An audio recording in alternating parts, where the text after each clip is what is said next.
Il terzo piano casa vale circa 1 miliardo di euro l'anno di investimenti, il 7,7% degli investimenti in costruzioni nel Veneto e il 6,3% di tutto il giro d'affari del settore. Queste le proiezioni che Confartigianato Veneto diffuse in occasione dell'approvazione di uno strumento che, secondo l'organizzazione di rappresentanza degli artigiani sostenitrice del piano casa, ha mostrato attraverso i fatti la sua efficacia, sia per quanto riguarda la tutela del territorio che per l'economia locale. Di piano casa si è parlato in un incontro organizzato dalle associazioni Confartigianato delle province di Vicenza e Treviso alla Fornace dell'innovazione di Asolo.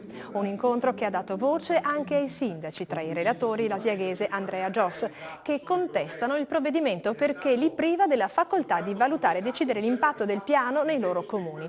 Dal canto suo, il vicepresidente della regione Marino Zorzato ha sottolineato l'obiettivo che, partendo dalle esigenze dei cittadini, guarda al miglioramento del patrimonio edilizio esistente e in larga misura datato, senza ulteriore consumo di territorio. Non trascurabile per Confartigianato è la stima secondo la quale ammontano a 2,5 miliardi gli investimenti realizzati tra il 2008 e il 2012 proprio grazie al piano casa.